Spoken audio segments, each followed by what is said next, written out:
Hello everyone, welcome to NEET Guru classes. तो NCERT reading के series में आज हमारी नई यूनिट शुरू हो रही है, यूनिट 5, जिसका नाम है ह्यूमन फिजियोलॉजी। जो टर्म फिजियोलॉजी है, इसका मतलब मैंने आपको बता दिया था कि किसी चीज के फंक्शन को पढ़ना है ना। कोई हमारा ऑर्गन है या कोई सेल है या कुछ भी है, उसके अंदर जो फंक्शंस हो रहे हैं या जो रिएक्शंस हो रही हैं, उन सब चीजों को पढ़ना फिजियोलॉजी के अंदर आता है। ठीक है, उसका डेवलपमेंट कैसा हो रहा है, ये सारी चीजें। ठीक है, स्ट्रक्चर के पढ़ने को क्या कहते हैं? एनाटॉमी कहते हैं, है ना। स्ट्रक्चर पढ़ने को एनाटॉमी कहा जाता है, फंक्शन पढ़ने को फिजियोलॉजी कहा जाता है। ठीक है, तो ह्यूमन की फिजियोलॉजी अब हम शुरू करेंगे इस यूनिट से, और आज हमारा चैप्टर 14 हम पढ़ेंगे, इसका नाम है breathing and exchange of gases. Total हमें कितने यहाँ पे 6 चैप्टर पढ़ने हैं, आप देखोगे 1 2 3 4 5 6। ठीक है, ये 6 चैप्टर हम पढ़ेंगे इसमें। ठीक है, अब यहाँ पे जब एनसीईआरटी की शुरुआत होती है तो एक इंपॉर्टेंट चीज है physico chemical concept. Physico chemical concept जो होता है वो reductionist approach to study life forms में यूज किया जाता है। रिडक्शनिस्ट अप्रोच में जो अप्रोच होती है उसे हम कहते हैं फिजिको केमिकल कॉन्सेप्ट। अब यहाँ पे फिजिको केमिकल मतलब होता है physical as well as chemical. ठीक है, तो हम जो कॉन्सेप्ट और जो टेक्निक्स पढ़ते हैं वो फिजिकल भी होती हैं और वो केमिकल से रिलेटेड भी होती है, क्योंकि हम कई सारी प्रोसेसेस पढ़ते हैं, है ना। तो ये चीज एक यहाँ पे है इंपॉर्टेंट, जो कि याद रखना। बाकी हम आगे बढ़ते हैं, आगे कुछ ऐसा खास है नहीं इसमें। ठीक है, हाँ, अब आते हैं यहाँ पे एक साइंटिस्ट के बारे में दे रखा है, अल्फांसो कॉर्टी। इनके बारे में अगर आप नीट की तैयारी कर रहे हो तो याद रखना कि इटालियन एनाटॉमिस्ट थे। ठीक है, और इन्होंने ऑर्गन ऑफ कॉर्टाई की डिस्कवरी की। ये दोनों इंपॉर्टेंट चीज है। ठीक है, तो आप शुरू करते हैं मेन चैप्टर, हमारा चैप्टर 14 नई एनसीईआरटी के अकॉर्डिंग। चैप्टर का नाम है breathing and exchange of gases. इसके पहले चैप्टर 14 जो है वो हुआ करता था डाइजेशन एंड एब्जॉर्प्शन। काफी अच्छा चैप्टर हुआ करता था, है ना। तो पता नहीं क्या सोच के इन्होंने हटा दिया, चैप्टर ही डिलीट कर दिया। ठीक है, फिलहाल तो हम breathing and exchange of gases पढ़ेंगे। ठीक है, तो शुरू करते हैं। हमें इसमें पहले टॉपिक कितने पढ़ने हैं? पहले हमें रेस्पिरेटरी ऑर्गन के बारे में पढ़ना है, फिर ब्रीदिंग कैसे होती है, फिर गैसेस का एक्सचेंज कैसे होता है, फिर ट्रांसपोर्ट कैसे होता है गैसेस का, फिर रेगुलेशन कैसे होता है रेस्पिरेशन का, और फिर उसके बाद डिसऑर्डर ऑफ रेस्पिरेटरी सिस्टम, मतलब बीमारियां रेस्पिरेटरी सिस्टम की। ठीक है, अच्छा, हमें पहले से ही पता है कि जो ऑक्सीजन है वो हम यूज करते हैं तो to indirectly break down simple molecule. जो सिंपल मॉलिक्यूल्स है जैसे ग्लूकोज, अमीनो एसिड्स, इनको या फैटी एसिड्स, इनको तोड़ने के लिए हम ऑक्सीजन का यूज करते हैं। फिर इन्हीं के तोड़ने से एनर्जी निकलती है और उसी एनर्जी को हम हर चीज में अपने एक्टिविटीज में यूज करते हैं। ठीक है, इसके अलावा कार्बन डाइऑक्साइड जो है हमारे लिए हार्मफुल है, जो कि इसको हम रिलीज भी करते हैं एवो कैटाबोलिक रिएक्शंस, है ना। ड्यूरिंग द एवो मतलब हम ऑक्सीजन को यूज करते हैं और कार्बन डाइऑक्साइड को रिलीज करते हैं। ठीक है, देयरफॉर एविडेंट दैट ऑक्सीजन जो है वो कॉन्टिन्यूसली प्रोवाइड करी जानी चाहिए सेल्स को, और जो कार्बन डाइऑक्साइड है वो लगातार रिलीज होनी चाहिए। और इसके लिए हमारे पास एक मैकेनिज्म होता है जिसे हम ब्रीदिंग कहते हैं। ब्रीदिंग क्या है? The process of exchange of oxygen from the atmosphere with CO2 produced from cells is called breathing. मतलब जो ऑक्सीजन एटमॉस्फेयर में है उसको लेना और जो हमारे सेल्स में CO2 प्रोड्यूस हो रहा है इसको बाहर निकालना, एक्सचेंज करना, इसको हम ब्रीदिंग कहते हैं। और ब्रीदिंग को ही कॉमनली रेस्पिरेशन भी कहा जाता है। हालांकि टर्म्स में अंतर होता है। ब्रीदिंग सिंपली सांस लेना और सांस छोड़ना होता है, जबकि रेस्पिरेशन में हम ऑक्सीजन का यूज करके जो हम खाने को तोड़ते हैं वो भी इंक्लूडेड होता है। ठीक है, तो ये कॉमन डिफरेंस है। लेकिन क्योंकि एनसीईआरटी ने लिख दिया कि respiration is commonly known as breathing या breathing is commonly known as respiration, तो आपको कोई दिक्कत नहीं है। आप इस तरीके से याद रखिए कि हाँ, ब्रीदिंग रेस्पिरेशन लगभग एक दूसरे के बराबर है। डिफरेंस क्या है कि जो रेस्पिरेशन होता है उसमें हम कैसे ग्लूकोज में ऑक्सीजन को यूज करके एनर्जी निकाली जाती है ये भी इंक्लूड करते हैं। ठीक है, ये बात होती है। और ब्रीदिंग में सिर्फ सांस लेना और सांस छोड़ना। ठीक है, आगे बढ़ते हैं रेस्पिरेटरी ऑर्गन्स पे। Mechanism of breathing very among different group of animals. हाँ, अलग अलग एनिमल्स अलग अलग तरह के ब्रीदिंग करते हैं, और सबसे इंपॉर्टेंट है ये ब्रीदिंग मैकेनिज्म डिपेंड किस पे करता है, मतलब हम किस तरीके से सांस ले रहे हैं वो किस चीज पे डिपेंड कर रहा है। तो दो चीजों पे, मेनली हैबिटाट पे। सबसे पहले हम कहाँ रहते हैं? फॉर एग्जाम्पल हम जमीन पे रहते हैं तो हमारे अंदर ज्यादातर चांसेस है कि हमारे अंदर क्या होंगे? गिल्स होंगे, है ना। लेकिन अगर हम पानी में रहते हैं, सॉरी, अगर हम जमीन पे रहते हैं तो हमारे अंदर क्या होंगे? लंग्स होंगे। ठीक है, लेकिन अगर हम पानी में रहते हैं तो हमारे अंदर गिल्स होंगे। तो हैबिटेट पे डिपेंड करता है ना। इसके अलावा लेवल ऑफ ऑर्गेनाइजेशन पे भी, क्योंकि कई एनिमल्स होते हैं जो कि रहते जमीन पे हैं लेकिन उनके अंदर ट्रैकिया के जो ट्यूब्स होते हैं, ट्रैकियल ट्यूब्यूल्स जिसे कहा जाता है, उसी से रेस्पिरेशन होता है, उनको लंग्स की जरूरत है नहीं, है ना। तो ट्रैकिया ट्यूब्यूल से ही हो जाता है रेस्पिरेशन, है ना। कई एनिमल्स होते हैं जिनके अंदर स्किन से रेस्पिरेशन होता है, तो है ना। तो यही बात होती है कि हैबिटेट और लेवल ऑफ ऑर्गेनाइजेशन पे डिपेंड करता है हमारा मैकेनिज्म ऑफ ब्रीदिंग, ठीक है। जो लोअर इनवर्टिब्रेट्स है, मतलब जो बहुत ही सिंपल स्ट्रक्चर है, जैसे स्पॉन्जेस, सीडेंट्रेट्स, प्लेटफॉर्म्स, है ना, बहुत ज्यादा कॉम्प्लेक्स जो ऑर्गेनिज्म नहीं है, ये एक्सचेंज करते हैं ऑक्सीजन को CO2 के द्वारा बाय सिंपल डिफ्यूजन। तो देखो यहाँ पे इंपॉर्टेंट बात है, सिंपल डिफ्यूजन हो रहा है किसके अंदर, स्पॉन्जेस, सीडेंट्रेट्स और प्लेटफॉर्म, है ना, over their entire body surface, उनकी पूरी बॉडी के थ्रू क्या कहते हैं उसे सिंपल डिफ्यूजन होता है, जिससे ऑक्सीजन आते ही अंदर और CO2 बाहर चली जाती है, ठीक है।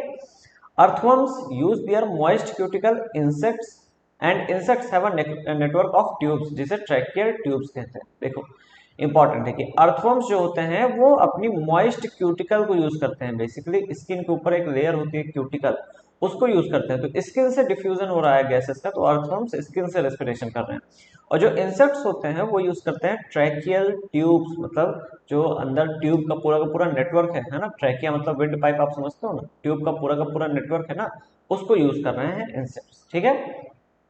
अच्छा, हमारे अंदर स्पेशल वल्कुलाइज्ड, सॉरी वेस्कुलाइज्ड कभी कभी बहुत ही जल्दी में रहता हूँ, है ना। स्पेशल वेस्कुलराइज्ड स्ट्रक्चर्स हमारे अंदर पाए जाते हैं जिन्हें गिल्स कहा जाता है। गिल्स यानी ब्रैकियल रेस्पिरेशन, तो गिल्स से सांस लेने को हम ब्रैंकियल रेस्पिरेशन कहते हैं। इंपॉर्टेंट पॉइंट है, अगर आप गिल्स से सांस लेते हो तो हम ब्रैकियल रेस्पिरेशन कहते हैं, ठीक है। Used most of the aquatic arthropod, तो एक्वाटिक यानी पानी में रहने वालों के अंदर गिल्स होता है ना, एक्वाटिक आर्थ्रोपोड, मोलस्का, ठीक है। जबकि वेस्कुलाइज्ड बैग्स लंग्स जिसे हम कहते हैं pulmonary respiration are used by terrestrial forms for the exchange of gases, यानी जो लंग्स हैं उनसे रेस्पिरेशन करना पल्मोनरी रेस्पिरेशन कहलाता है, और जो टेरेस्ट्रियल लाइफ फॉर्म्स मतलब जो जमीन पे रहती हैं वो इसी को यूज करती है, ठीक है। तो ये ऑलरेडी मैंने बता दिया कि अगर आप पानी में रहते हो तो आप गिल्स को यूज करोगे, और आप जमीन पे रहते हो तो लंग्स को यूज करोगे। ये तो हैबिटेट की बात हो गई, और लेवल ऑफ ऑर्गेनाइजेशन की बात जब आई तो ट्रैकियल ट्यूब्यूल्स हो गया, स्किन हो गया, जो सिंपलर ऑर्गेनिज्म है भाई उनको ऑक्सीजन की नीड जो है वो बहुत ही कम है ना, बहुत ही ज्यादा उनका, तो ऐसा नहीं कि बॉडी में बहुत काम कर रहे हो, हम बहुत ज्यादा काम करते हैं उनके कंपेरिजन में, तो उनको ऑक्सीजन की नीड कम होती है क्योंकि उनको एनर्जी भी कम चाहिए होती है, और इसी वजह से वो क्या करते हैं अपने स्किन से ही ऑक्सीजन को रिसीव कर लेते हैं, ठीक है। लेकिन हमारे अंदर इतनी ऑक्सीजन की जरूरत होती है कि हम स्किन से कभी नहीं रिसीव कर पाएंगे, है ना, उतनी ऑक्सीजन, ठीक है। वर्टिब्रेट्स की बात करें तो जो फिशेज हैं वो गिल्स को यूज करती हैं, जबकि एम्फीबियंस, रेप्टाइल्स, बर्ड्स और मैमल्स जो हैं वो लंग्स को यूज करते हैं रेस्पिरेशन के लिए, ठीक है। Amphibians like frogs can respire through moist skin. अब ये इंपॉर्टेंट पॉइंट है कि जो फ्रॉग्स होते हैं वो स्किन के थ्रू भी, मॉइस्ट स्किन के थ्रू भी रेस्पिरेशन कर सकते हैं, और स्किन के थ्रू रेस्पिरेशन क्यूटेनियस रेस्पिरेशन कहलाता है, ठीक है। अब आते हैं ह्यूमन रेस्पिरेटरी सिस्टम, ठीक है, ह्यूमन रेस्पिरेटरी सिस्टम।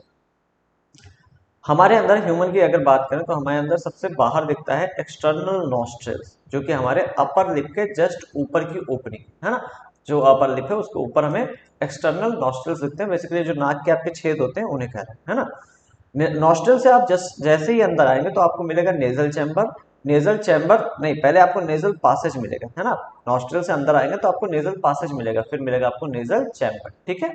जो नेजल चैम्बर है उससे अंदर आएंगे आप, नेजल चैम्बर से अंदर आएंगे तो आपको मिलेगा फेरिंक्स। फेरिंक्स जो होता है वो एक कॉमन पासेज होता है फूड और एयर के लिए, मतलब खाना भी यहीं से अंदर जाता है हमारे, और यहीं से हवा भी हमारे अंदर जाती है, ठीक है। जो फेरिंक्स होता है उससे आप अंदर जाएंगे तो लैरिंक्स मिलेगा, लैरिंक्स को साउंड बॉक्स कहते हैं, और लैरिंक्स से आप अंदर जाएंगे तो ट्रैकिया मिलेगा। तो ये हायरार्की जो है ये पूछी जाती है, ठीक है।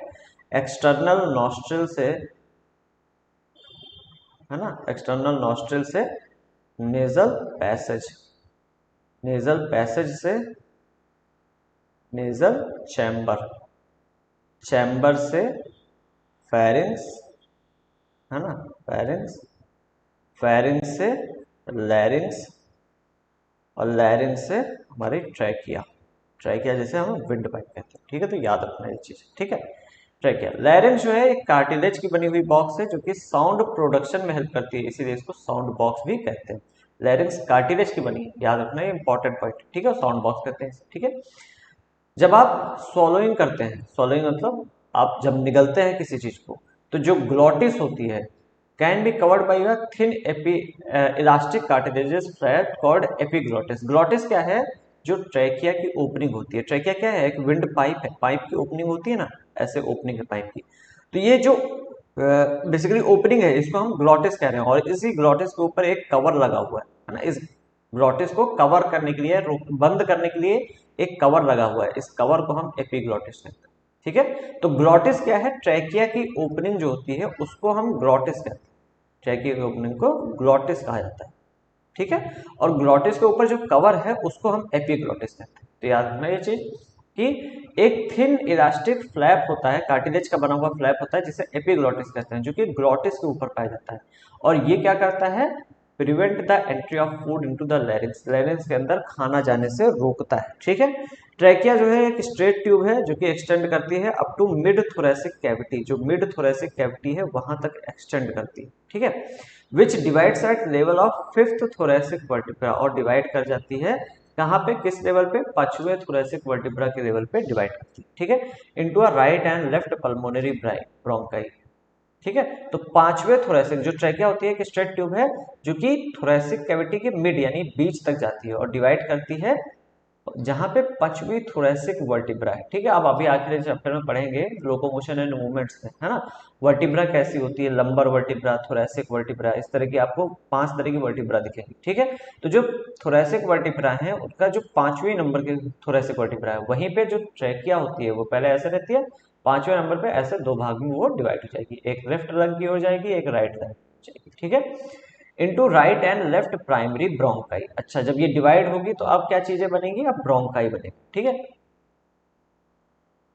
तो देखो ये हमारा, यहाँ पे हमारी क्या थी? ग्लॉटिस, यहाँ पे ओपनिंग थी ग्लॉटिस। ग्लॉटिस के ऊपर क्या है? एक कार्टिलेज का फ्लैप है, जैसे एपिग्लॉटिस कहते हैं।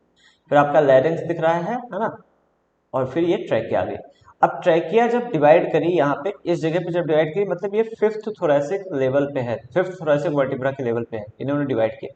डिवाइड की गई तो बनाएगी क्या? ब्रोंकाई। एक अकेले को ब्रोंकस कहते हैं, एक से ज्यादा होगा तो ब्रोंकाई कहेंगे। ठीक है, अब ब्रोंकाई आगे चल के देखो फिर डिवाइड कर रही है ना। अगर आपको ना दिख रहा हो तो इस कलर से यूज करते हैं।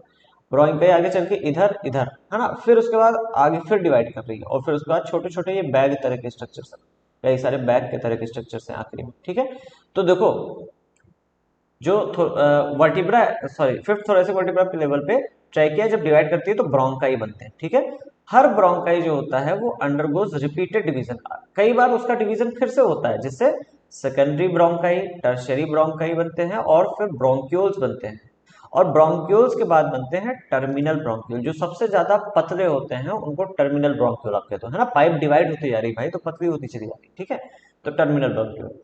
The trachea, primary, secondary, and tertiary bronchi and initial bronchioles are supported by incomplete cartilaginous ring। मतलब जो ट्रैकिया है हमारी आगे, तो हमारी ट्रैकिया है, प्राइमरी ब्रोंकाई, सेकेंडरी ब्रोंकाई और टर्शरी ब्रोंकाई है, और इसके अलावा इनिशियल ब्रोंक्यूल, मतलब जो शुरुआत के ब्रोंक्यूल्स है उनमें इनकम्प्लीट कार्टिलेज की रिंग बनी होती है, जिससे कि क्या होता है, वो देखो यहाँ पे बनी हुई है ना, ये क्या है? ये कार्टिलेज की बनी हुई रिंग है।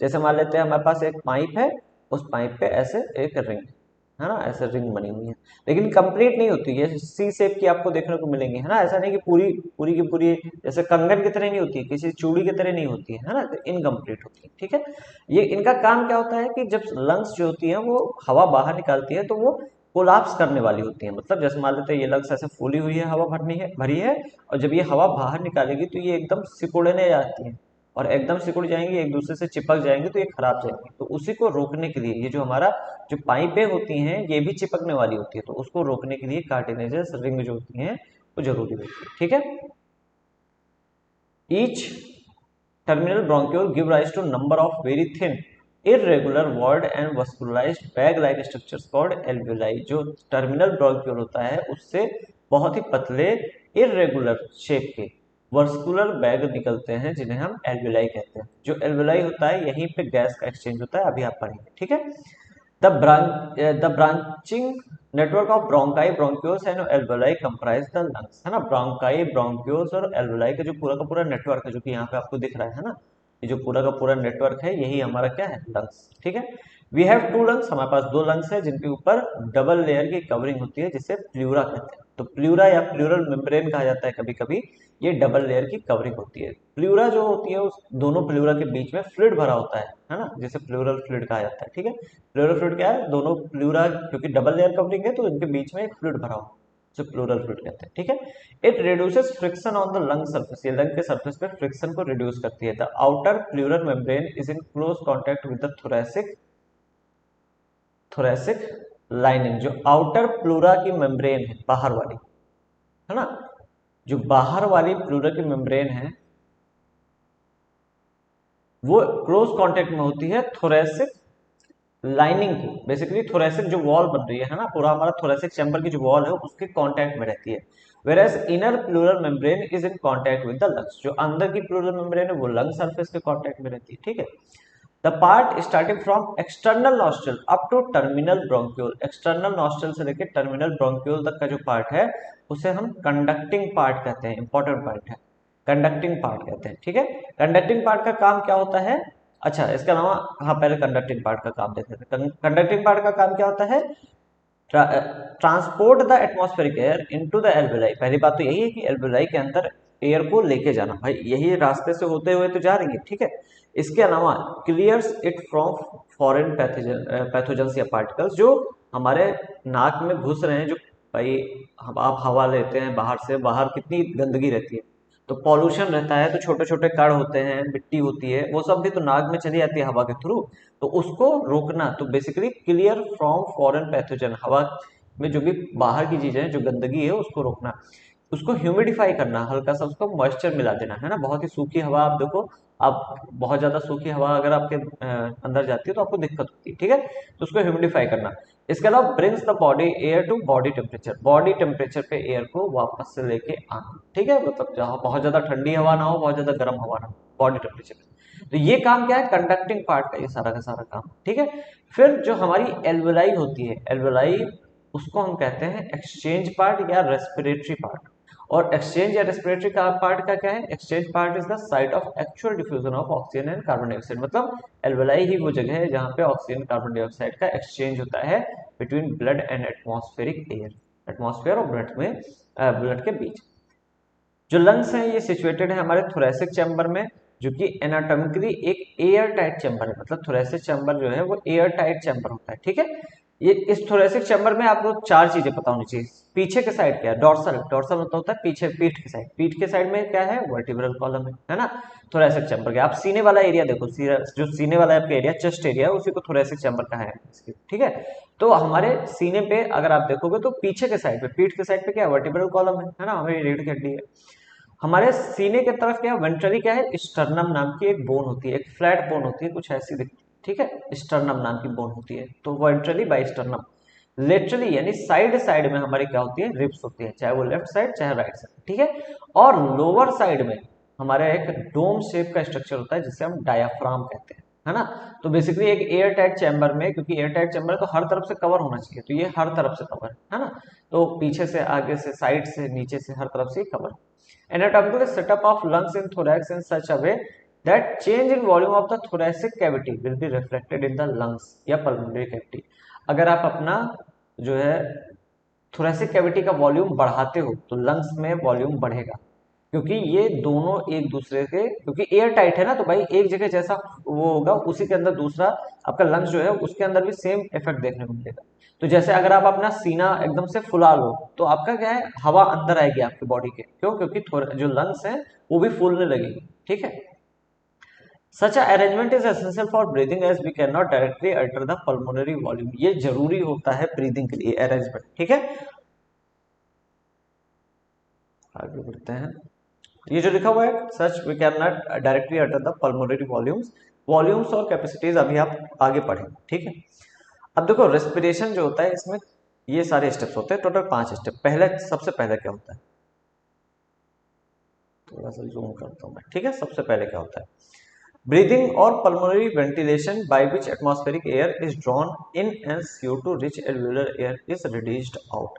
जो हमारी एल्वुलाई होती है ना, कुछ ऐसा बना लो, उसमें एयर बाहर से ऑक्सीजन का आना और अंदर जो हमारी ब्लड है, जो हमारा ब्लड में CO2 है, उसका एल्वेलाई से होते हुए बाहर जाना, ये होता है ब्रीदिंग। तो ब्रीदिंग को ही हम कहते हैं पल्मोनरी वेंटिलेशन। इंपॉर्टेंट है, याद रखना, ठीक है। तो पल्मोनरी वेंटिलेशन या फिर ब्रीदिंग में क्या होता है, ऑक्सीजन अंदर आती है और CO2 बाहर जाती है, बस, ठीक है।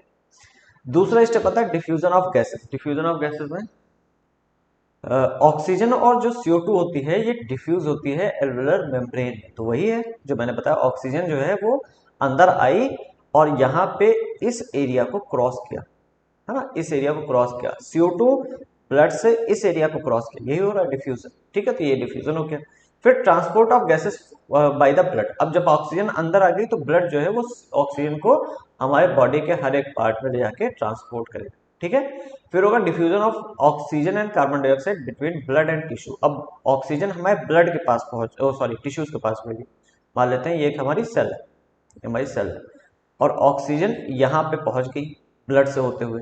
अब ऑक्सीजन सेल के अंदर जाएगी और सेल के अंदर जो CO2 प्रोड्यूस हुई है वो ब्लड के अंदर जाएगी, तो दोबारा डिफ्यूजन हो रहा है। एक डिफ्यूजन तो हमारा पहला यहाँ पे हुआ है ना, पहला डिफ्यूजन तो हमारा यहाँ पे हुआ, ठीक है। ये हमारा सेकंड डिफ्यूजन हो रहा है। पहला डिफ्यूजन किसके किसके बीच में हुआ, लंग्स हमारी या फिर एल्वेलाई कह लो, है ना, एल्वेलाई और ब्लड के बीच में, ब्लड वेसल्स के बीच में। दूसरा डिफ्यूजन ब्लड वेसल्स और हमारे सेल्स या टिश्यूज के बीच में, यहाँ सेल टिश्यू आप दोनों लिख सकते हो, ठीक है। तो diffusion of oxygen and CO2 between blood and tissue, utilization of oxygen by the cells for catabolic reactions and resultant release of CO2। अब यहाँ पे आखिरी जो स्टेप है उसमें क्या होता है कि जो हमने ऑक्सीजन ले रखी है वो सेल यूज करती है, और आपको पता है माइटोकॉन्ड्रिया पावर हाउस कहा जाता है, क्यों, क्योंकि माइटोकॉन्ड्रिया के अंदर जो ग्लूकोज है उसको तोड़ा जाता है, और तोड़ा कैसे आता है, ऑक्सीजन को यूज करके, और एनर्जी निकाली जाती है। तो ये आखिरी स्टेप होता है।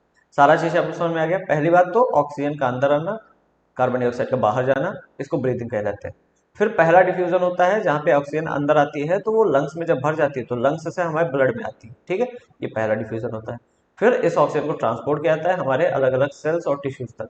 फिर सेल्स और टिश्यूज जो होते हैं और ब्लड जो होता है उनके बीच में ऑक्सीजन जो है और CO2, ऑक्सीजन वो ले लेते हैं और CO2 को बाहर छोड़ देते हैं, ठीक है।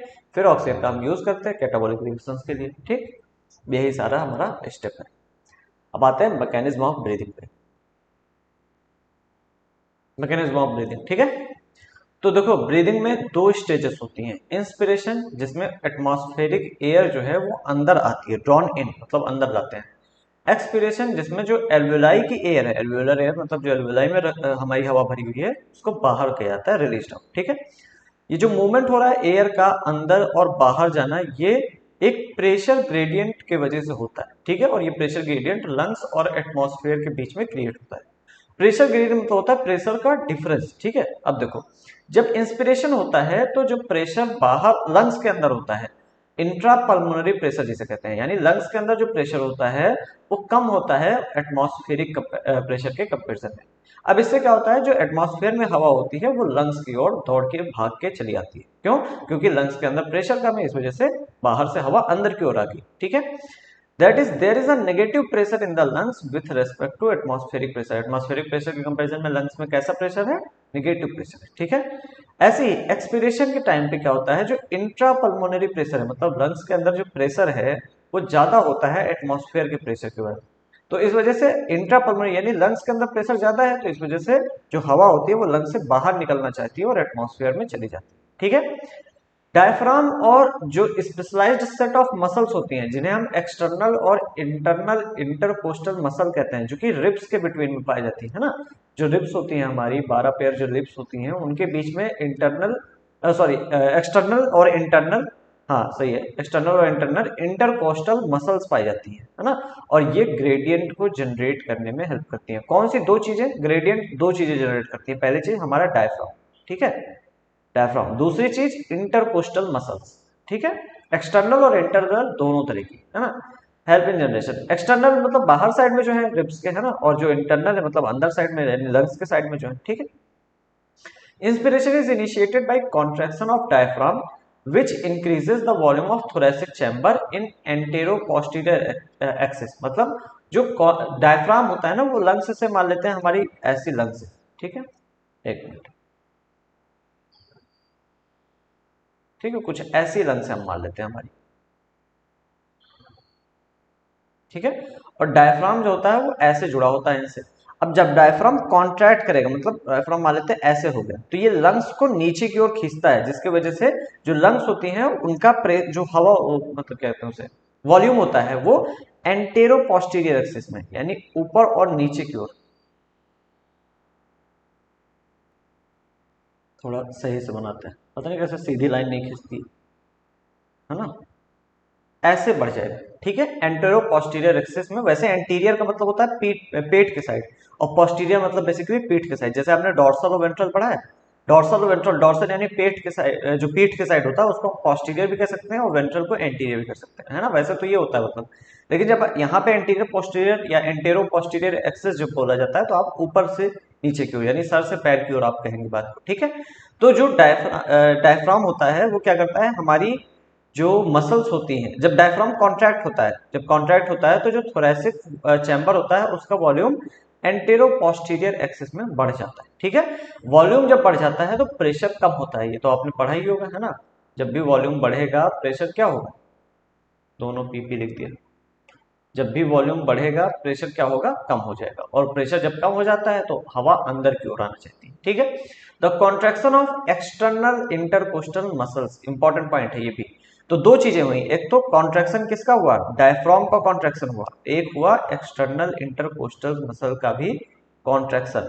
मतलब इन दोनों का कॉन्ट्रैक्शन जब होगा तो lift up the ribs and sternum causing an increase in the volume of thoracic chamber in dorsoventral axis, यानी आगे और पीछे की एक्सिस, मतलब आगे यानी पेट के साइड और पीठ के साइड, इन दोनों एक्सिस में जब बढ़ता है तो किसकी वजह से बढ़ता है, एक्सटर्नल इंटरकोस्टल मसल्स की वजह से। ठीक है, ये रिब्स को उठा देती हैं, लिफ्ट करती हैं। ठीक है, जिसकी वजह से हमारा जो वॉल्यूम होता है थोरेसिक चैम्बर का वो डॉर्सोवेंट्रल एक्सिस बनता है, और इसी दोनों की वजह से, यानी डायफ्राम कॉन्ट्रैक्शन और एक्सटर्नल इंटरकोस्टल मसल्स के कॉन्ट्रैक्शन की वजह से थोरेसिक वॉल्यूम जो होता है वो ओवरऑल बढ़ जाता है, इंक्रीज कर जाता है। ठीक है, और इसी वजह से, क्योंकि थोरेसिक और वॉल्यूम क्या है, थोरेसिक चैम्बर क्या है, एयर टाइट चैम्बर है, तो थोरेसिक वॉल्यूम जब बढ़ता है तो सिमिलर इंक्रीज होता है पल्मोनरी वॉल्यूम, पल्मोनरी यानी जो हमारी लंग्स हैं वो भी बढ़ती है। ठीक है, and increase in pulmonary volume decreases the intra pulmonary pressure, volume अगर बढ़ा तो लंग्स के अंदर प्रेशर कम हुआ, और इस वजह से क्या होगा, एयर जो बाहर की है वो लंग्स के अंदर आ जाएगी, इसी को हम इंस्पिरेशन कहते हैं। ठीक है, ये आपको समझ में आ गया होगा। फिर अब तो आसानी है, जब रिलैक्सेशन होता है डायफ्राम का और एक्सटर्नल इंटरकोस्टल मसल्स का, तो क्या होता है, डायफ्राम और स्टर्नम जो होती हैं वो अपनी नॉर्मल पोजीशन पे आ जाती हैं। इससे क्या होता है, थोरेसिक वॉल्यूम जो होता है वो कम हो जाता है, रिड्यूस हो जाता है, और वॉल्यूम कम तो क्या होगा, प्रेशर बढ़ जाएगा, and thereby pulmonary volume, volume है ना, पल्मोनरी वॉल्यूम भी कम हो जाता है, थोरेसिक या पल्मोनरी, क्योंकि एयर टाइट चैम्बर है ना, तो थोरेसिक वॉल्यूम और पल्मोनरी वॉल्यूम कम हो जाता है। इससे क्या होता है, इंट्रा पल्मोनरी प्रेशर जो होता है वो slightly above atmospheric pressure, atmospheric pressure से ज्यादा हो जाता है, बढ़ जाता है ना। This leads to increase in intra pulmonary pressure. ठीक है, causing the expulsion of air from the lungs, lungs से एयर एक्सपल्स यानी बाहर हो जाती है, जिसे को हम एक्सपीरेशन कहते हैं। ठीक है, we have ability to increase the strength of inspiration and expiration with the help of additional muscles in the abdomen, हमारे पास और भी मसल्स होती हैं एब्डोमेन वाले रीजन में, जिससे जिसका यूज करके हम इंस्पिरेशन या एक्सपिरेशन की कैपेसिटी को बढ़ा सकते हैं, है ना। जब आप जबरदस्ती सांस लेते हैं या छोड़ते हैं, है ना, गहरी सांस लेते हैं छोड़ते हैं, तो किस वजह से, वही एब्डोमेन मसल्स की वजह से। ठीक है, उसी का यूज करके आप बढ़ाते हैं। एवरेज की बात करें तो जो ह्यूमन होता है वो नॉर्मली 12 से 16 बार एक मिनट में ब्रीद करता है ना, 12 से 16 बार हम सांस लेते हैं और निकालते हैं पर मिनट, तो ये ब्रीदिंग रेट होता है, ये इंपॉर्टेंट याद रखना, 12 to 16 टाइम्स पर मिनट।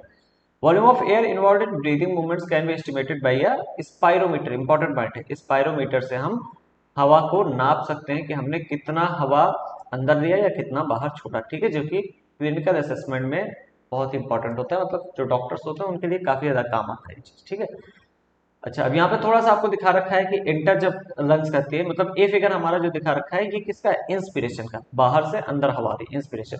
अब इंस्पिरेशन में देखो रिब्स और स्टर्नम जो होती है वो उठ जाती है, और इसके अलावा रिब केज पूरा का पूरा उठ जाएगा, डायफ्राम कॉन्ट्रैक्ट करेगा और एक्सटर्नल इंटरकोस्टल मसल्स यहाँ नहीं दिखाई है वो भी कॉन्ट्रैक्ट करेगा, जिससे थोरैक्स का वॉल्यूम बढ़ जाएगा या लंग्स, अब थोरैक्स का वॉल्यूम बढ़ गया तो लंग्स का भी वॉल्यूम बढ़ गया और हवा अंदर आ गई बाहर, है ना। वॉल्यूम बढ़ा है तो क्या होता है, प्रेशर कम हो जाता है। ठीक है, ये भी याद रखना कि वॉल्यूम बढ़ गया तो प्रेशर कम हो गया, और प्रेशर कम हो गया तो हवा बाहर से अंदर आ गई। ठीक है, ये एक्सपिरेशन का आपको डायग्राम दिखा रखा है, देखो ऊपर की ओर देखो, ये रेड वाला एरिया कितना ज्यादा है ना, काफी ज्यादा है रेड वाला एरिया, नीचे देखो आपका रेड वाला एरिया कम हो गया। ठीक है, क्यों? क्योंकि वॉल्यूम कम हो गया। वॉल्यूम कम कैसे हुआ?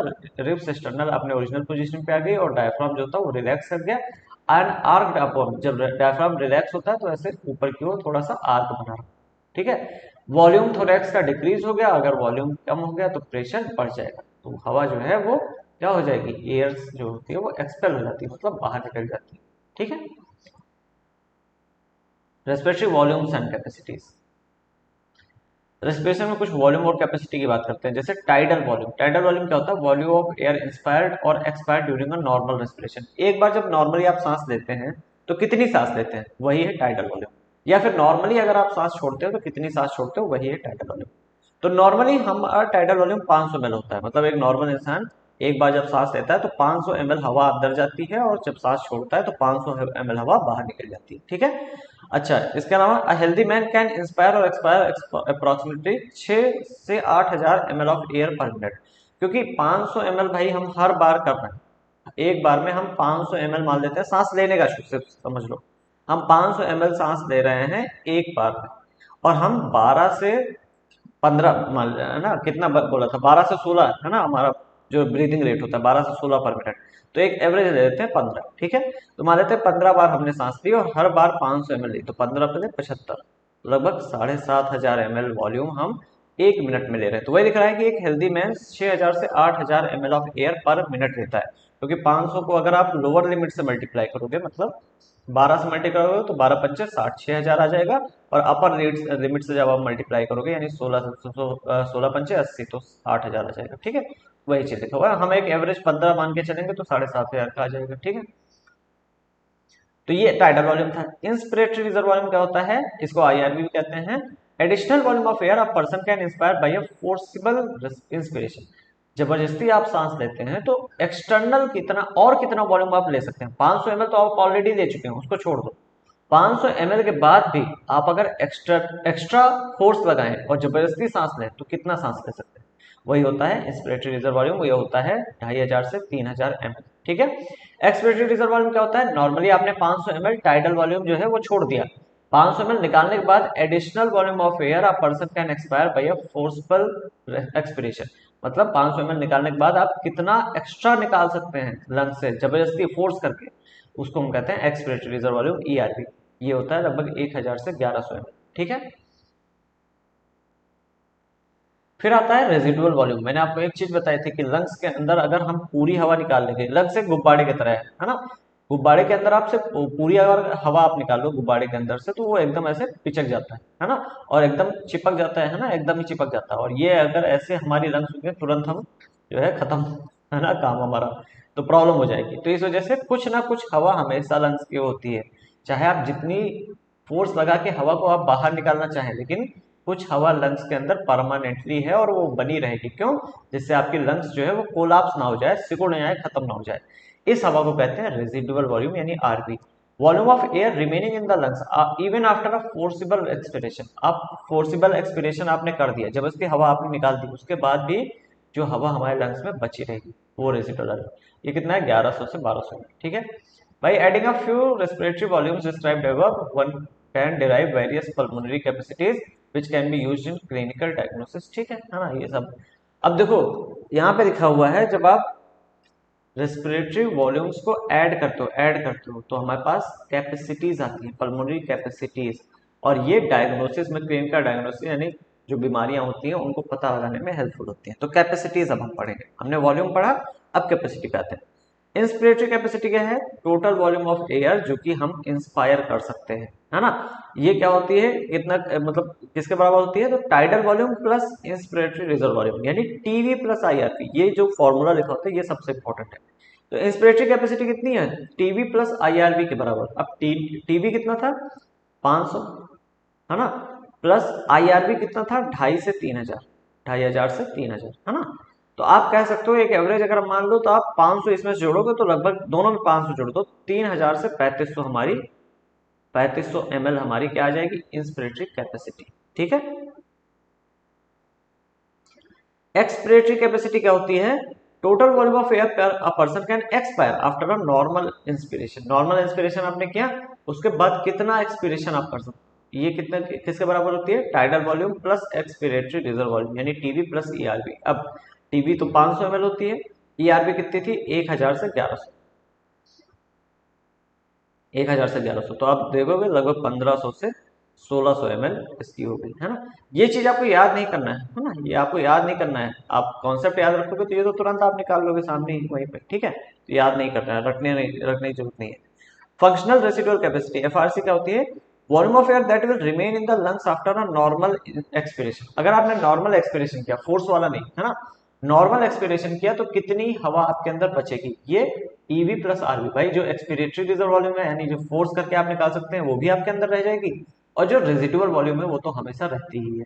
अब ये कितने के बराबर होगी, तो ईआरवी कितना था हमारा 1000 से 1100 है ना, इसमें आप जोड़ोगे रेजिडुअल वॉल्यूम जो कि कितना था 1100 से 1200 है ना। तो इसको याद करने की जरूरत नहीं है कितना जोड़ना है किसमें, ठीक है।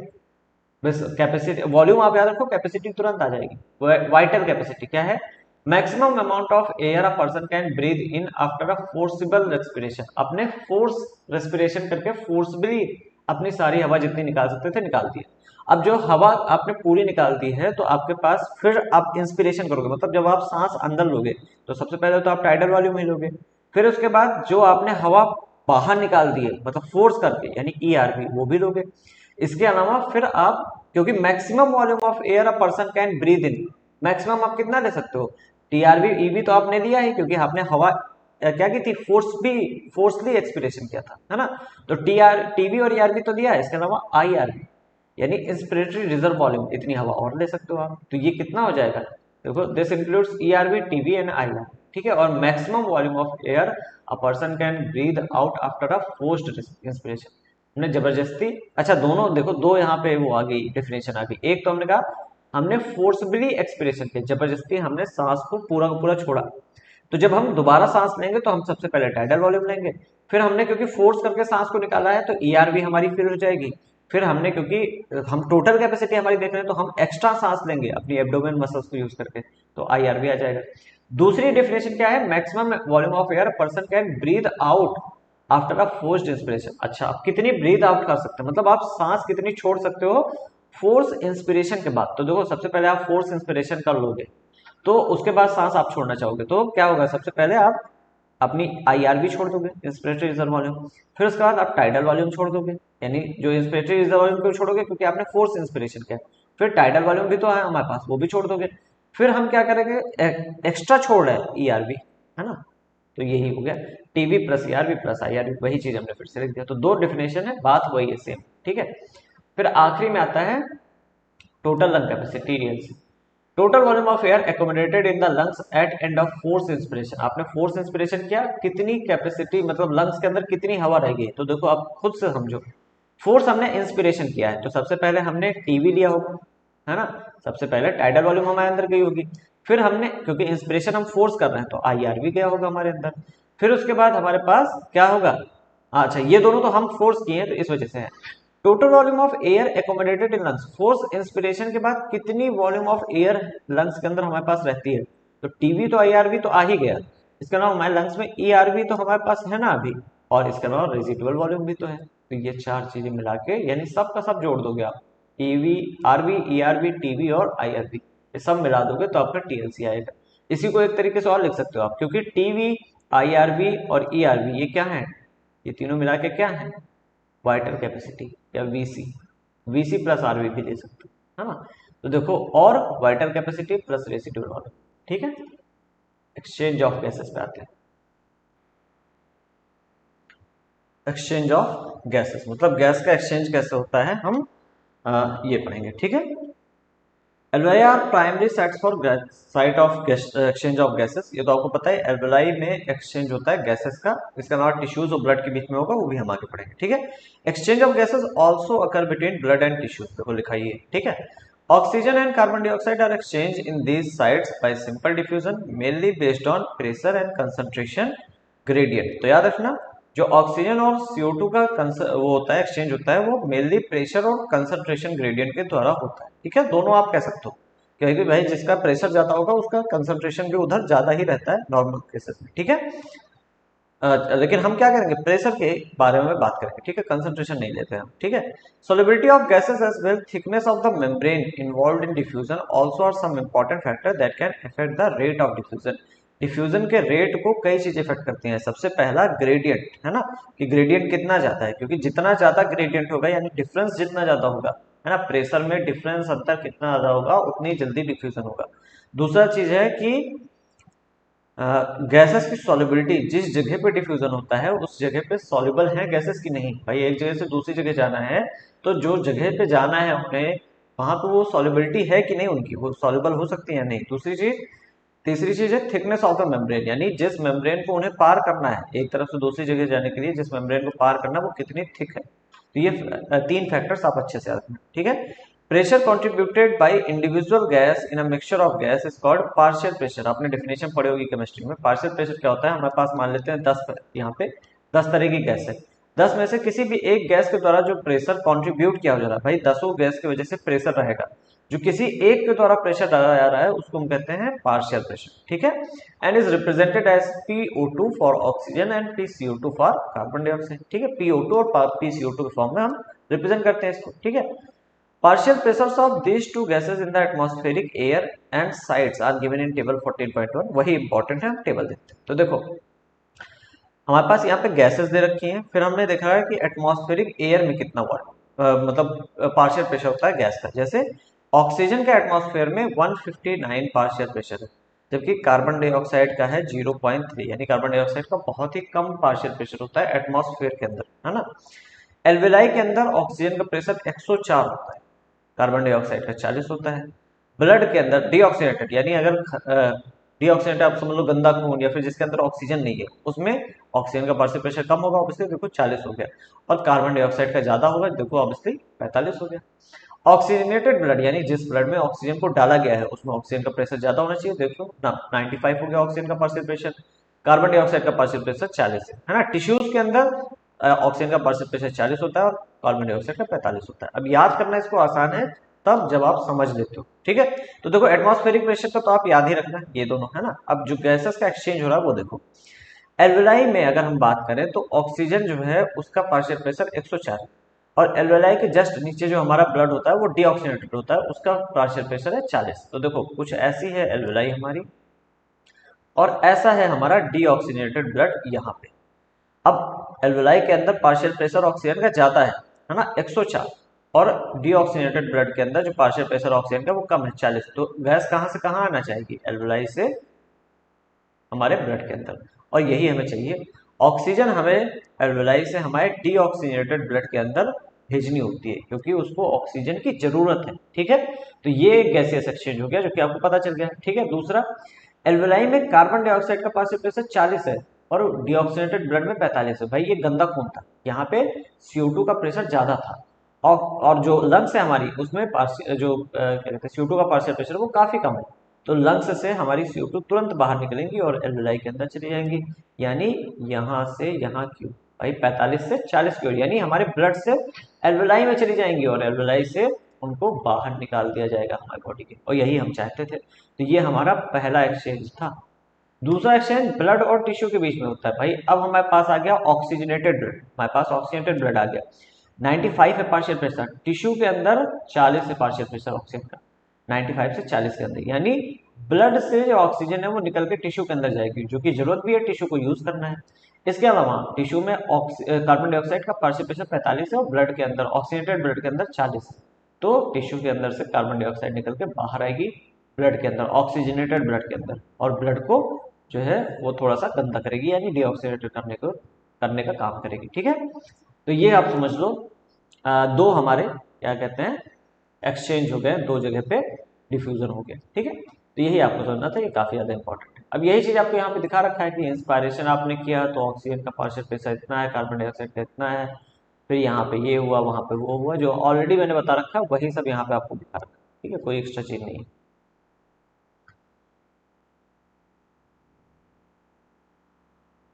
देखो क्लियरली इंडिकेट्स, जो हमारा टेबल है उसमें हमें दिख रहा है मतलब एकदम सीधा सामने दिख रहा है कि there is a gradient for oxygen from alveoli to blood, blood से एल्वेलाई में एक ग्रेडियंट है ऑक्सीजन का। तो यहाँ पे देखो ऑक्सीजन और ब्लड के बीच में ग्रेडियंट है, जिससे कि ब्लड के अंदर जाएगी ऑक्सीजन, ठीक है।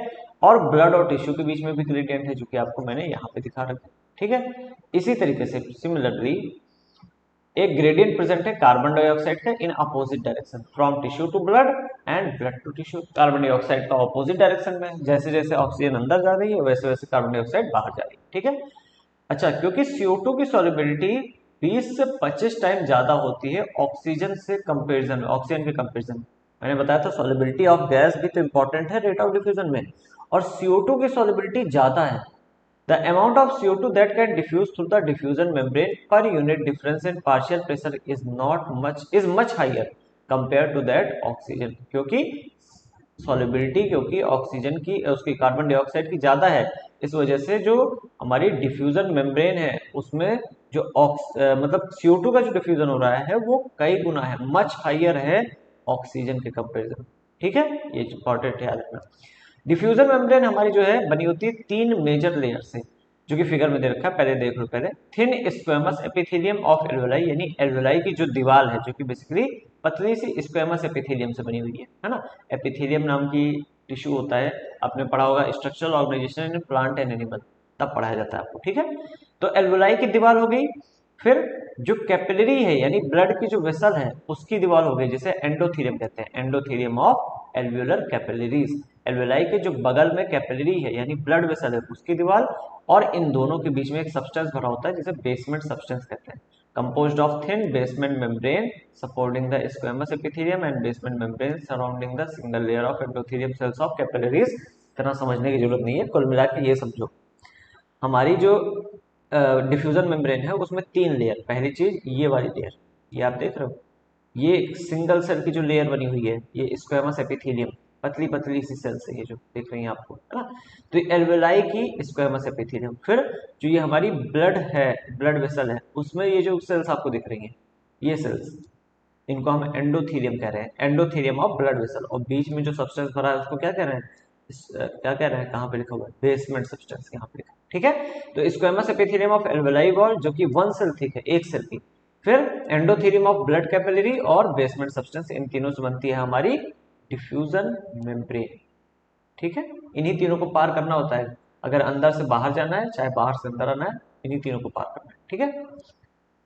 अच्छा, यहाँ पे ये फिगर भी इंपॉर्टेंट है कि आप जरा एल्वेलाई का स्ट्रक्चर भी देख लो इसी फिगर में, है ना। कुछ ऐसा होता है बैक शेप का स्ट्रक्चर, इसको याद रखना है ना। ये हमारी एल्वेलाई की कैविटी है, इसी के अंदर एयर आती है और जाती है, कुछ बैक तरह का स्ट्रक्चर होता है, उसके बगल में ब्लड की कैपिलरीज होती हैं, ब्लड वेसल्स होती हैं, ठीक है। However, its total thickness is much less than a milliliter। एक मिलीलीटर कह रहा हूँ, मिलीमीटर, ठीक है। इसकी जो थिकनेस होती है डिफ्यूजन मेम्ब्रेन की वो 1 मिलीमीटर से भी बहुत कम होती है। Therefore, all factors in our body are favorable for diffusion of oxygen from alveoli to tissue and that of CO2 from tissue to alveoli। तो हमारे बॉडी में जितने भी फैक्टर्स होते हैं वो इसी हिसाब से बनाए गए हैं कि ऑक्सीजन अंदर आ जाए और कार्बन डाइऑक्साइड बाहर चली जाए। अब पढ़ते हैं transport of gases. Blood is the medium of transport for oxygen and carbon dioxide, ठीक है। ब्लड मीडियम होता है ना, ब्लड से ही ट्रांसपोर्ट होती हैं गैसेस। यहाँ पे इंपॉर्टेंट पॉइंट ये है, देखो मैं लिख देता हूँ फिर बात करते हैं आगे, ठीक है। ऑक्सीजन का 97% जो ट्रांसफर होता है वो आरबीसीज के द्वारा होता है। बेसिकली जो ऑक्सीजन होती है वो हीमोग्लोबिन के साथ जुड़ जाती है ना, और इसको बनता जो है उसको ऑक्सी हीमोग्लोबिन कहते हैं, ऑक्सी हीमोग्लोबिन कहते हैं, ठीक है। तो ये सब लिखा हुआ है 97% यानी आरबीसीज के अंदर जो हीमोग्लोबिन होता है उसके थ्रू।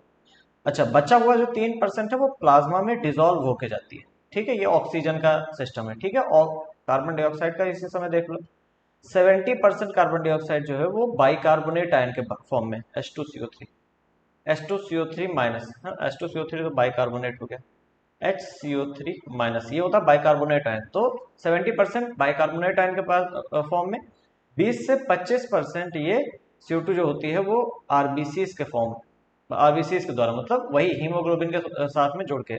तो CO2 हीमोग्लोबिन जुड़ जाते हैं तो साथ में कार्ब अमीनो हीमोग्लोबिन बनता है, ठीक है। कार्ब अमीनो हीमोग्लोबिन बनता है, ठीक है। तो 70% बाइकार्बोनेट के फॉर्म में, 20 से 25% आरबीसीज के फॉर्म में, अभी भी 5% के आसपास बचा हुआ है। अगर एवरेज हम लेते हैं तो 7% कहते हैं 7% जो बचा हुआ है वो हमारा डिजोल्व होकर प्लाज्मा में, ठीक है, तो डिजोल्व नहीं लिखते, यहाँ पे लिखते हैं प्लाज्मा में डिजोल्व होकर आती है, ठीक है। तो ये ट्रांसफर होता है। तो देखो about 97% of oxygen is transported by RBCs, ठीक है, remaining 3% of oxygen is dissolve state through the plasma, है ना, transported through dissolve state through the plasma, ठीक है। 20 से 25% CO2 जो होती है वो आरबीसी के द्वारा ट्रांसफर की जाती है। 70% CO2 जो है वो बाइकार्बोनेट आयन के फॉर्म में ट्रांसफर होती है। और 7% जो CO2 है वो डिजोल्व स्टेट थ्रू प्लाज्मा यानी प्लाज्मा के थ्रू ट्रांसफर होती है। तो बेसिकली यही इतनी चीज जो मैंने बताई यहाँ पे आपको वही लिखा हुआ है, ठीक है। ऑक्सीजन के ट्रांसपोर्ट के बारे में हम पढ़ते हैं। हीमोग्लोबिन जो होता है रेड कलर का पिगमेंट है, आयरन कंटेनिंग पिगमेंट है, इसमें आयरन होता है। ऑक्सीजन जो होता है वो हीमोग्लोबिन में बाइंड कर सकता है एक रिवर्सिबल मैनर में, मतलब वो बाइंड भी कर सकता है और उससे हट भी सकता है। ऑक्सीजन जब हीमोग्लोबिन से बाइंड करता है तो जो बनता है उसे हम ऑक्सी हीमोग्लोबिन कहते हैं, ठीक है। एक ऑक्सी मतलब एक हीमोग्लोबिन का जो मॉलिक्यूल होता है वो मैक्सिमम ऑक्सीजन के 4 मॉलिक्यूल्स को कैरी कर सकता है। तो याद रखना, हीमोग्लोबिन अगर एक है हमारे पास तो उससे 4 ऑक्सीजन के मॉलिक्यूल्स कैरी हो सकते हैं, ऐसा, ठीक है, ये चीज है, ठीक है। Oxygen binding of oxygen with haemoglobin is primarily related to partial pressure of oxygen. सीधी बात है कि ऑक्सीजन जो है वो हीमोग्लोबिन से कितने अच्छे से बाइंड करता है, ये डिपेंड करता है कि ऑक्सीजन का पार्शियल प्रेशर कितना है। जब आपके अंदर ऑक्सीजन का पार्शियल प्रेशर ज्यादा होता है तो आसानी से बाइंडिंग होती है, ठीक है। ऐसे ही अगर CO2 की बात करें तो CO2 में भी सेम चीज अप्लाई होती है, ठीक है। हीमोग्लोबिन से CO2 कितना जुड़ेगा ये भी CO2 के पार्शियल प्रेशर पे डिपेंड करता है। भाई जिसका प्रेशर ज्यादा है वो हीमोग्लोबिन से जल्दी जुड़ेगा, ठीक है। Partial pressure of CO2, hydrogen ion concentration and temperature are other factors which can interfere with this binding। तो और फैक्टर्स कौन से होते हैं? CO2 का partial pressure, hydrogen ion concentration और टेम्परेचर। अब देखो हाइड्रोजन आयन कंसंट्रेशन तो मैं एक बार पहले बता देता हूँ, फिर उसके बाद ये बात करेंगे कर्व वर्व की मतलब बात हम बाद में करेंगे। पहले जरा मैं आपको थोड़ा सा समझा देता हूँ क्या हो गया, ठीक है। तो देखो अगर हमें हीमोग्लोबिन में ऑक्सीजन जोड़ना है तो उसके लिए क्या क्या होना चाहिए? सबसे पहले PO2 ज्यादा होना चाहिए, है ना, ऑक्सीजन का पार्शियल प्रेशर ज्यादा होना चाहिए। फिर अगर किसकी बात करते हैं और टेम्परेचर की बात कर रहे हैं, टेम्परेचर नहीं हाइड्रोजन आयन के कंसंट्रेशन की बात करें, उससे उससे पहले एक और चीज PCO2 कम होना चाहिए। भाई हमारी बॉडी में दोनों गैस है, ऑक्सीजन और कार्बन डाइऑक्साइड दोनों गैस है। अगर हमारे पास PCO2 ज्यादा हो गया तो CO2 जाके मतलब हीमोग्लोबिन से बाइंड करेगा, क्योंकि आपको पता है हीमोग्लोबिन से तो दोनों चीजें बाइंड कर सकती हैं, ऑक्सीजन कार्बन डाइऑक्साइड दोनों। तो PO2 यानी पार्शियल प्रेशर ऑफ ऑक्सीजन ज्यादा होना चाहिए, partial pressure of carbon dioxide कम होना चाहिए। इसके अलावा H+ कंसंट्रेशन भी कम होना चाहिए, ठीक है, कम होना चाहिए। अगर H+ कंसंट्रेशन कम है यानी H+ कम है तो pH क्या होगा? ज्यादा होगा, pH ज्यादा हो जाएगा। इसके अलावा टेम्परेचर जो है वो भी जो है कम होगा, ठीक है। जैसा H+ का कंसंट्रेशन होगा वैसा टेम्परेचर का होगा, ठीक है। H+ कम है तो टेम्परेचर कम होगा। तो ये चीज हीमोग्लोबिन यानी आप कह सकते हो ऑक्सी हीमोग्लोबिन की बनने की कंडीशन है। ऑक्सीजन का पार्शियल प्रेशर ज्यादा होना चाहिए, कार्बन डाइऑक्साइड का पार्शियल प्रेशर कम होना चाहिए, हाइड्रोजन कंसंट्रेशन कम होना चाहिए, पीएच ज्यादा होगा क्योंकि हाइड्रोजन कम है तो पीएच का वैल्यू ऑब्वियसली ज्यादा हो जाएगी, है ना। बेसिक पीएच आप कह सकते हो या कम एसिडिक आप कह सकते हो, ठीक है, और टेम्परेचर भी कम रहे, ठीक है। अब जरा सा पढ़ते हैं, अभी इसी तरीके से उसके लिए भी बताऊंगा मैं, CO2 के लिए भी, लेकिन फिर आप पहले पढ़ लेते हैं, ठीक है। Sigmoid curve is obtained when percentage saturation of hemoglobin with oxygen is plotted against PO2। अब देखो ये परसेंटेज सेचुरेशन का ग्राफ है, आपको दिखा रखा है। Percentage saturation of haemoglobin with oxygen मतलब जो हीमोग्लोबिन मान लेते हैं हमारे पास 10 है, हमारे पास 10 हीमोग्लोबिन है, 10 हीमोग्लोबिन में से कितना परसेंट हीमोग्लोबिन ऑक्सीजन के साथ जुड़ चुका है, इसी को हम कहते हैं परसेंटेज सेचुरेशन ऑफ हीमोग्लोबिन। अब मैंने बताया कि पार्शियल प्रेशर ऑक्सीजन का इधर दे रखा है, और पार्शियल प्रेशर मैंने बताया जितना ज्यादा होगा उतना ज्यादा सेचुरेशन बढ़ेगा। भाई बहुत कम प्रेशर है मान लेते हैं ऑक्सीजन का, तो मान लेते हैं 100 में से 10 ही जुड़ पाए, है ना, 10% का सेचुरेशन रहेगा, है ना। थोड़ा आपने प्रेशर बढ़ाया 20% सेचुरेशन हुआ, फिर 30% हो गया, फिर 50% हो गया, 60% हो गया, ऐसे पार्शियल प्रेशर जब आप बढ़ाएंगे तो बढ़ता जाता है, ठीक है।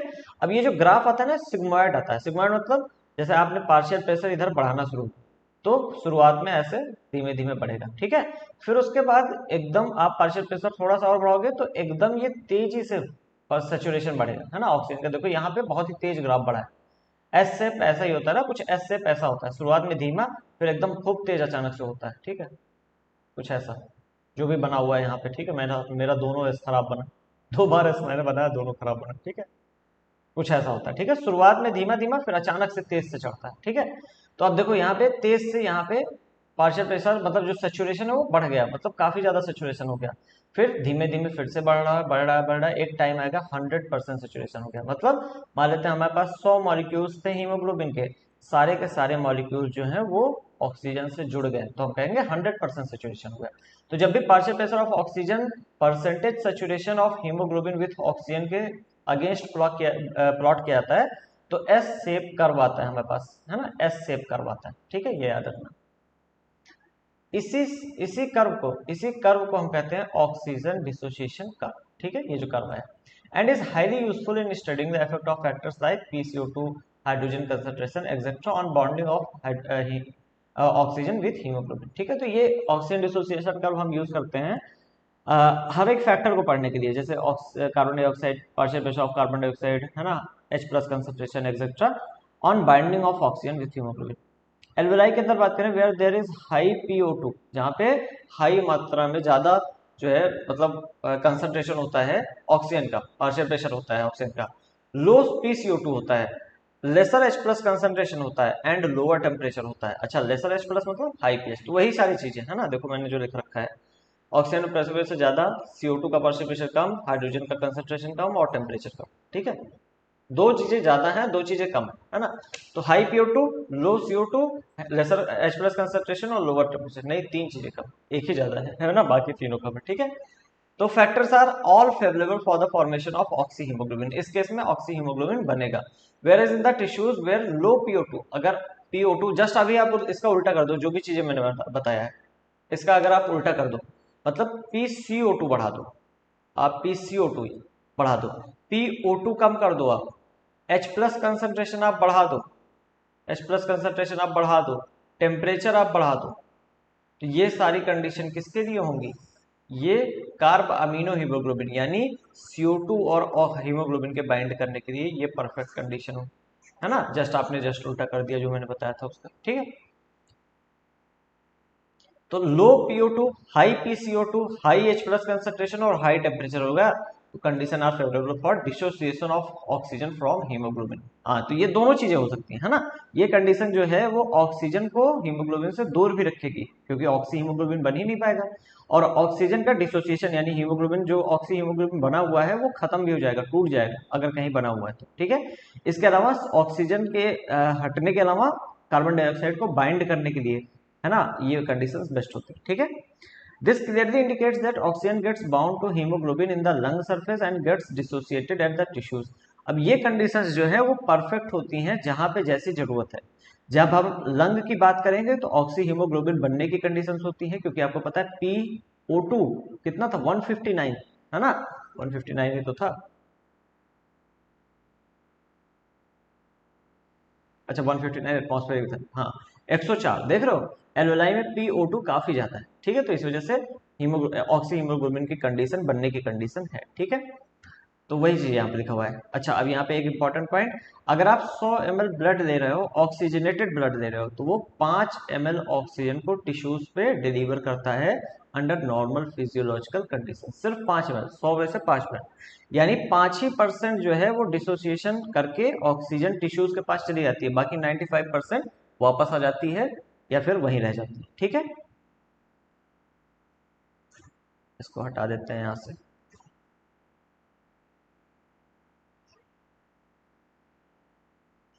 ठीक है, आगे बढ़ते हैं। ट्रांसपोर्ट ऑफ कार्बन डाइऑक्साइड, तो ऑक्सीजन के बारे में हमने थोड़ा कर दिया, अब देख लेते हैं थोड़ा carbon dioxide. CO2 is carried by haemoglobin as carbamino haemoglobin, मैंने बताया था आपको 25 से 20 से 25% कार्ब अमीनो हीमोग्लोबिन के फॉर्म में जाती है, ठीक है। The binding is related to the partial pressure of CO2, PO2 is a major factor which could affect this bonding, ठीक है। अब यहाँ पे CO2 का मतलब कार्बन डाइऑक्साइड का पार्शियल प्रेशर ज्यादा होना चाहिए, और यहाँ पे दिख रहा है पार्शियल प्रेशर ऑफ ऑक्सीजन एक मेजर फैक्टर है जो कि इफेक्ट करता है कार्ब अमीनो हीमोग्लोबिन को बनने में, ठीक है। अगर PCO2 हाई है, if PCO2 is high, PO2 is low in the tissues, more binding of carbon dioxide occurs, वही जो ऊपर आपने बताया था, है ना, PCO2 ज्यादा, PO2 मतलब कम, है ना, divide occurs, whereas when PCO2 is low and PO2 is high in the alveoli, dissociation हो जाएगा, है ना। जस्ट उल्टा कंडीशंस हो गई तो क्या होगा, डिसोसिएशन हो जाएगा of CO2 from carbamino haemoglobin takes place, that is CO2 which is bound to haemoglobin from the tissues is delivered at the alveoli. जब डिसोसिएशन होता है तो एल्वेलाई में CO2 जो है वो निकल जाता है, ठीक है, एल्वेलाई से होते हुए बाहर। RBCs contain a very high concentration of enzyme carbonic anhydrase, बहुत इंपॉर्टेंट एंजाइम। हमारे आरबीसीज के अंदर एक एंजाइम होता है कार्बोनिक एनहाइड्रेज, काफी हाई कंसंट्रेशन में, and minute quantities of same is present in plasma, और ये प्लाज्मा में भी होता है थोड़ा बहुत, ठीक है। This enzyme facilitate the following reaction, अब ये एंजाइम जो है वो एक इंपॉर्टेंट रिएक्शन को कराता है। CO2 plus H2O carbonic anhydrase के प्रेजेंस में H2CO3 बना रहे हैं, और कार्बोनिक एनहाइड्रेज के प्रेजेंस में ये टूट भी रहा है SCO3 माइनस और H प्लस में। अब ये SCO3 माइनस जो है यही है बाइकार्बोनेट आयन हमारा, है ना, बाइकार्बोनेट आयन यही है। और आप देख रहे हो यहाँ पे हो क्या रहा है, एक्चुअली बाइकार्बोनेट आयन का फॉर्मेशन हो रहा है, ठीक है। जैसे आपको पता था कि 70% जो ट्रांसफर होता है CO2 का वो कैसे होता है, बाइकार्बोनेट आयन की, कहाँ गया, यहाँ पे बाइकार्बोनेट आयन के फॉर्म, ठीक है। At tissue site where partial pressure of CO2 is high due to catabolism, CO2 diffuses into blood, RBC और प्लाज्मा में आ जाती है और SCO3 माइनस बना लेती है और H प्लस बना लेती है। एट एल्वेलर साइट, जहाँ पे एल्वेलाई है, जहाँ पे PCO2 लो है यानी partial pressure of carbon dioxide low है, रिएक्शन जो होती है वो अपोजिट डायरेक्शन में चलती है, जिससे CO2 और वाटर बन जाता है, CO2 हमारी बाहर निकल जाती है, ठीक है। वाटर भी हमारे नाक से, मतलब सांस जब हम छोड़ते हैं तो वाटर भी हमारे अंदर से बाहर निकलता है, आपको पता होगा। CO2 trapped as bicarbonate at the tissue level and transported to the alveoli is released out as CO2, है ना, इसको alveoli से CO2 फॉर्म में निकल जाता है। Every 100 ml of deoxygenated blood, अब जैसे ऑक्सीजनेटेड ब्लड में आपने देखा था कि 100 ml ऑक्सीजनेटेड ब्लड जो है 5 ml ऑक्सीजन को देता है टिश्यूज को, वैसे ही 100 ml अगर हम डीऑक्सीजनेटेड ब्लड देते हैं वो 4 ml कार्बन डाइऑक्साइड जो है वो एल्वेलाई के लाके देता है, जो कि हमारी बॉडी से बाहर निकलती है, ठीक है। 100 ml ब्लड पास होगा तो 4 ml कार्बन डाइऑक्साइड हम नॉर्मली जो है अपनी बॉडी से बाहर निकालेंगे, ठीक है। रेगुलेशन, रेगुलेशन मतलब होता है कि हमारी जो हम सिस्टम पढ़ रहे हैं, जैसे हम चैप्टर का नाम है breathing and exchange of gases, तो हमारी ब्रीदिंग कैसे कंट्रोल होती है, ब्रीदिंग कैसे कंट्रोल होती है, गैसेस का एक्सचेंज कैसे कंट्रोल होता है, इसी को हम कहते हैं रेगुलेशन, है ना। हर चैप्टर में आपको रेगुलेशन देखने को मिलेगा, ठीक है। Human beings have a significant ability to maintain and moderate respiratory rhythm, already आपको पता हुआ है कि हम अपने डिमांड के हिसाब से हम अपनी सांसों को चेंज करते हैं, धीमा या तेज करते हैं, ठीक है। This is done by neural system, ये न्यूरल सिस्टम के द्वारा किया जाता है। एक स्पेशलाइज्ड सेंटर होता है हमारे ब्रेन के मेडुला रीजन, जिसको हम कहते हैं रेस्पिरेटरी रिदम सेंटर, और यही प्राइमरी मतलब मेन तरीके से यही रिस्पॉन्सिबल है रेगुलेशन के लिए, ठीक है। सॉरी, अच्छा, थोड़ा सा इसको इधर करते हैं, है ना। हमारे बॉडी में है क्या, RRC, कहाँ पे, मेडुला में, हमारे ब्रेन के मेडुला में है रेस्पिरेटरी रिदम सेंटर, ठीक है। हमारे ब्रेन में एक और सेंटर है पॉन्स रीजन में, जिसको न्यूमोटैक्सिक सेंटर कहते हैं, है ना, न्यूमोटैक्सिक सेंटर, ठीक है। PC अभी लिख दे रहा हूँ, P साइलेंट होता है ना, न्यूमोटैक्सिक सेंटर पॉन्स रीजन में। अब न्यूमोटैक्सिक सेंटर जो होता है वो क्या करता है, CO2 की मात्रा को, मतलब वो देखता है CO2 की मात्रा मान लो ज्यादा हो रही है तो न्यूमोटैक्सिक सेंटर RRC को ही सिग्नल देता है, क्योंकि मेन हमारा कौन सा है, हमने लिखा है यहाँ पे, देखो क्या लिखा है, प्राइमरली रिस्पॉन्सिबल, मतलब मेन हमारा कौन सा सेंटर है, respiratory rhythm centre. Pneumotaxic centre क्या करेगा, RRC को क्या देगा, सिग्नल देगा, और RRC जो है वो हमारी ब्रीदिंग को कंट्रोल करेगा। अगर हमारे अंदर कार्बन डाइऑक्साइड ज्यादा हो रही है तो उसको कम करेगा, और कम हो रही है तो उसको ज्यादा करेगा, ठीक है। अच्छा, इसके अलावा तो हाँ ठीक है, मान लेते हैं एक तो हो गया न्यूरोटॉक्सिक सेंटर, इसके अलावा हमारे पास कई सारे कीमो सेंसिटिव एरियाज होते हैं, ये सारी चीजें लिखी हुई है तो लिखना नहीं, ठीक है, मैं समझा दे रहा हूँ पहले, ठीक है। कीमो सेंसिटिव एरियाज भी RRC को ही सिग्नल देते हैं।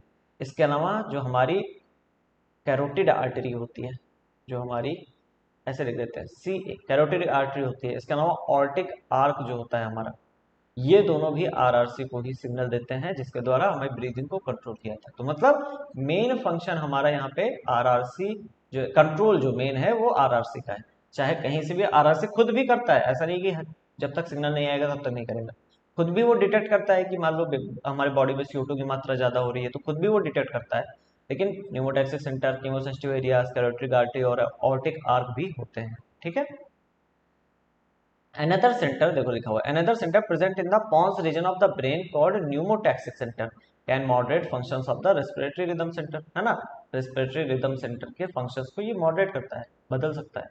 neural signal from this center can reduce the duration of inspiration and thereby alter the respiratory से, ये क्या करता है, जब भी जो न्यूमोटैक्सिक सेंटर होता है यहाँ से जब सिग्नल आता है तो ड्यूरेशन ऑफ इंस्पिरेशन यानी सांस जब हम लेते हैं उसका ड्यूरेशन, उसका समय कम हो जाता है। ठीक है, जिससे हमारा रेस्पिरेटरी रेट जो होता है वो चेंज होता है। इसके अलावा देखो, a chemosensitive area is situated adjacent to rhythm centre, मतलब आरआरसी के जस्ट बगल हमारे पास कीमोसेंसिटिव एरिया होता है। ठीक है, जो कि हाईली सेंसिटिव है ऑफ CO2 पे, CO2 और हाइड्रोजन आयन के। ठीक है, जैसे ही CO2 या हाइड्रोजन आयन बढ़ता है, increase in this substance can activate the centre which in turn can signal the rhythm centre. देखो वो भी क्या कर रहा है, आरआरसी को सिग्नल करेगा to make necessary adjustment in the respiratory process by which this substance can be eliminated. ठीक है,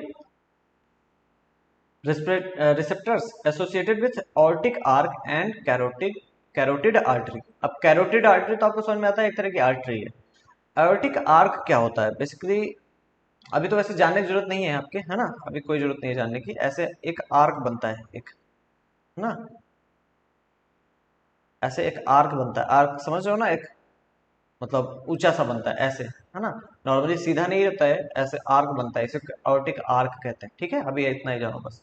ठीक है, तो ये भी जो है वो CO2 और H+ के कंसंट्रेशन के चेंजेस को रिकॉग्नाइज कर सकते हैं, recognise changes in CO2 and H+ concentration and send necessary signal to the respiratory rhythm centre for remedial actions. ठीक है, रोल ऑफ ऑक्सीजन बहुत ही इंपॉर्टेंट लाइन, ये देखो, role of oxygen in the regulation of respiratory rhythm is quite insignificant, मतलब oxygen का role जो है regulation में या ब्रीदिंग के रेट को कम या धीमा या तेज करने में इनसिग्निफिकेंट है, मतलब ना के बराबर है।